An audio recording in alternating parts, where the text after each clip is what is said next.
Hey mate, welcome back. It's May 20th.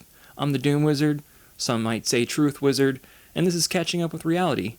I want to give a welcome to all the new subscribers. Suddenly, after 5 years of screaming the truth, quite frankly, about our ecological collapse and overarching overshoot theme, meaning humans consuming more resources than Earth can replenish them, causing side effects like coastal erosion, extreme weather happening in intensity, frequency, and duration, soil degradation, and not to forget biodiversity loss. I find these subjects fascinating and invigorating, in fact, as inspiration to live my life in a different set of arrangements, although I still have to maintain a job, which nobody wants, because 85% of us hate it. But we got to feed ourselves and maintain a minimal quality of life, which 6 out of 10 of Americans cannot afford to at this moment. Times are hard, I understand that. And channels like Jay Bravo will encourage you to join their program, their financial literacy stock market trading practice for $2.99 or something, because they're very bombastic and enthusiastic about their status quo, and I do fancy their entertaining content, but it's just that. I know that this nation is beyond indebted to its own system. Our debt to GDP ratio is out of control, 130 something percent, just like Greece, just like Japan is now at 200 and something percent. And we most likely will default in the coming years on top of ensuing war in Russia, Ukraine, which has no end in sight, and all the other flashpoints in the world. It is horrific to see what's going on in Palestine and Gaza. It's terrible. Seeing these images come out of people with pans holding out for U.S. aid, which isn't coming through. They're starving. It's horrific. It's genocide. And I don't cover it enough on this channel, but I'm mindful, as much as I can be, living in the forest. What impact do we have? None. We don't influence legislation or even know who our elected officials are. Democracy doesn't work when the public is misinformed and has no input on their politics in any status of hierarchy of. We're forced to be complicit and extremely unequal and divided society that can't agree on basic facts and reality. It is very disheartening on a daily basis to come across older individuals in particular who are completely unempathetic to the struggle that young people face. It is equivalent to living in the Great Depression with smartphones, and that's not hyperbole. Really, look at the math. Even Jay Bravo, that guy I was just talking about, which probably some of you came from over there, understands it. At least he understands it, being a figure himself, that the bottom 50% are competing for 2.5% of the nation's wealth, and that's dismal as is, but considering the millennial and Gen Z segment of the population making up, millennial in particular, maybe 50, 60 million of us, fighting over crumbs is horrific. And people don't even, question this or address each other in public. I understand, like I just said, it would just be a little nice if older people would say, who experience the best economy and living circumstances that humanity has ever experienced, would turn to us, for instance, and say, be a little empathetic, what you're going through is fucking horrific, and completely dismantling the system, relationships, how you get jobs, your future. It's very uncertain and very unpleasant. But I draw attention to this because, I don't know, honestly, why was I curious about things? How did I become a sage, a mystic, whatever name you want to put on it? It was curiosity and circumstances I was put under. I don't think that the universe has an ulterior motive. It doesn't have a personality who wishes to see you go through struggles to become a better person, per se. That's magical thinking, frankly. And to all those who voted for Trump, I can only feel sorry for. My parents being one of those. I am no longer in touch with either of them. They are both twice divorced, and I am just fine for it. I think the notion that you should have some cult-like allegiance to who bared you into this existence is just silly talk. And this is my furry companion, as you met many times. Her name is Una. She is a Manx. She's one of the best things that ever happened to me. Very energetic and affectionate. Wakes up with cuddles and kisses every morning. You have your 20s to acquire a long-term partner, and your 30s are pretty much a Mad Max wasteland filled with despair and existential crises. She's might knock over the camera, so I've filmed this several times trying to avoid that. My intention here was catch up with reality, the ongoing debt to GDP ratio crises, the big beautiful bill being passed with 3 to 5 trillion being added to the deficit, that we all have to pay back 180,000 or something per tax-paying citizen. Where's this money going to come from? We are a debt-based society and civilization. Everything is built on debt and consumer confidence, which is plunged to an all-time low. We are millions of houses without, and those that are even on the market are way overpriced. Every city has become a tent city now. I find them atrocious. I grew up in Dallas-Fort Worth, having come back there several times. I find it absolutely repulsive what it's done to our society, made us all just drones and fools. Men and women can't stand each other. The idea of a nuclear family is far gone now. Every family I meet is mostly fractured and split off in different ideologies or places on the planet, living circumstances. It's not getting any better. And behind all this, despite the ones in denial, a new one that's a realtor and hopes so much in the next 10 years, completely disregarding the research that indicates that the insurance industry will be bankrupted and that we can already see the prices going up normally as a result of increasing extreme weather events affecting everyone. It's going to knock out a whole industry, and then people will be indebted even more. There's no sustainability to any of this, to our ecological situation, our financial, geopolitics, which is just witnessing 3 world-changing events in our lifetime as young people. Atrocious.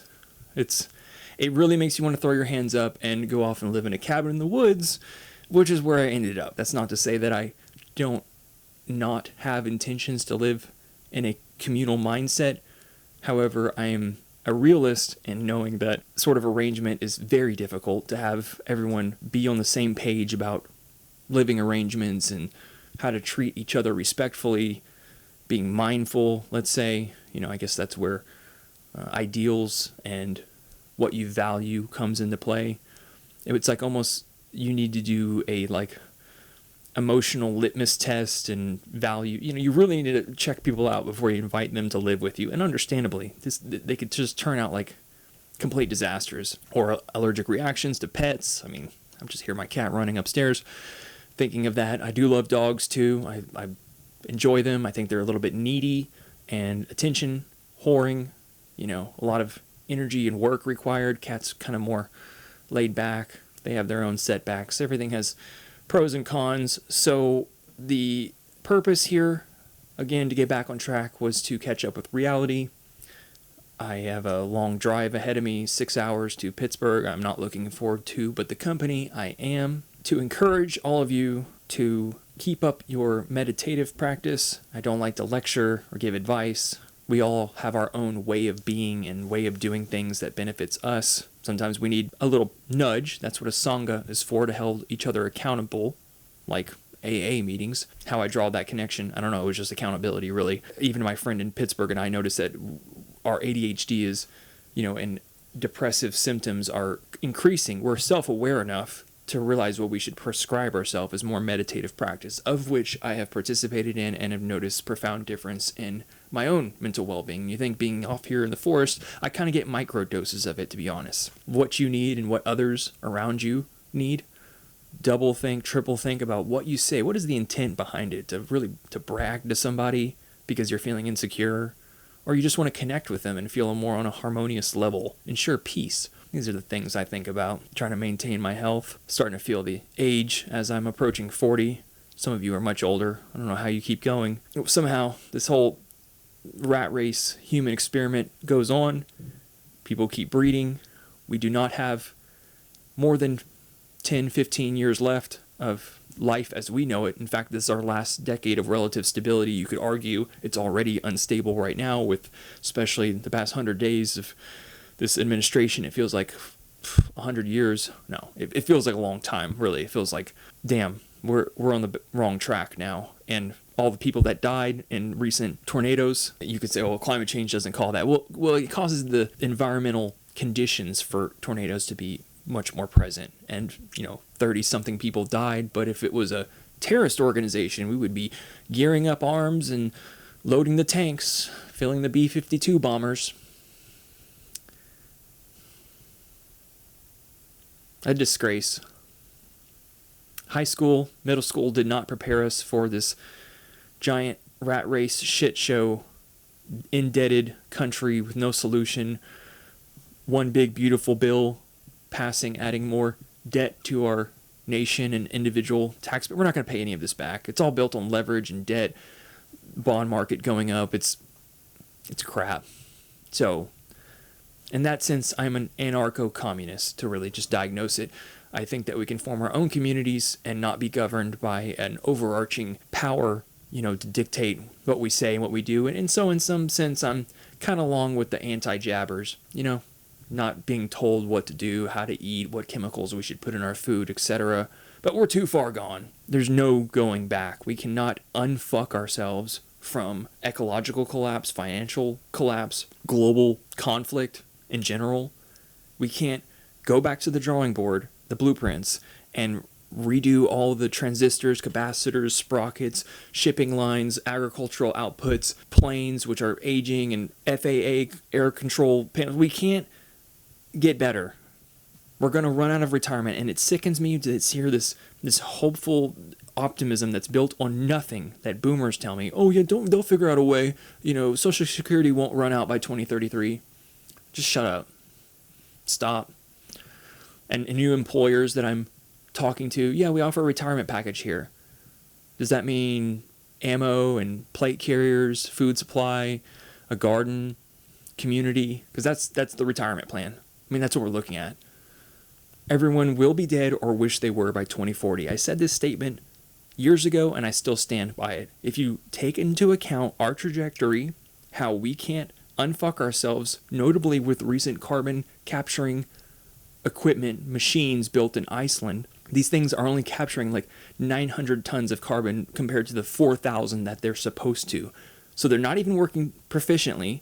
AI is not going to figure it out or suck the carbon out, and we can't build them at scale. We can't re-engineer an entirely new civilization, which we should have did 50 years ago. Okay, we discovered fossil fuels, and like a virus, we just blew up. I'm thinking of the word here, I just lost on the tip of my tongue, but who am I?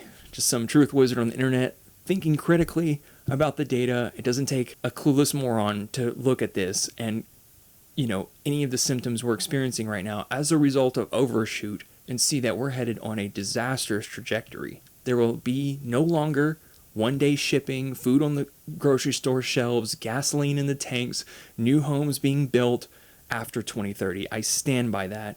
Okay, at least in the capacity that we have now. We'll be deluding ourselves with the extreme weather and mass migration, crop failure that we'll experience next decade. And there won't be some new utopian civilization built on top of it when everything is unlivable. Our habitat will be gone. The things that provide us security, food, shelter, reliable electricity. Yeah, maybe I'm way ahead of the curve here and being socially inconvenient and live off grid, but it's a different kind of stress, but worth it. Tough times make tough people. I don't know, what's that cycle? We're in the fourth turning.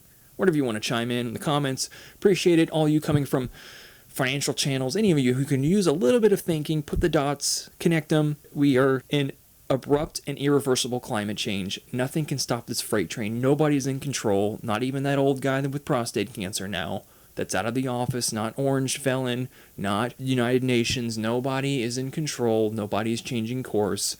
All you can do is facilitate your own mental and physical well-being and those around you. Try to build a new system. Much easier said than done. Witness what humans have done. And this has probably happened all over the universe. Is a Fermi's paradox is a civilization that built up too powerful for its own good, discovered a seemingly unlimited energy source, and then just imploded. And aliens just see it and say, well, there goes another one, bites the dust. We'll be under sediment layers with our phosphorus and calcium and electrolytes dissolved into the ground for billions of years to pass, and maybe some other complex life form, maybe. We've spoken about this before. I appreciate you doomers and realists. Hit the like and subscribe, use the donation link. I appreciate your support. Let me know what you want to see more of. Just a quick rant. I'll talk to you soon. See ya.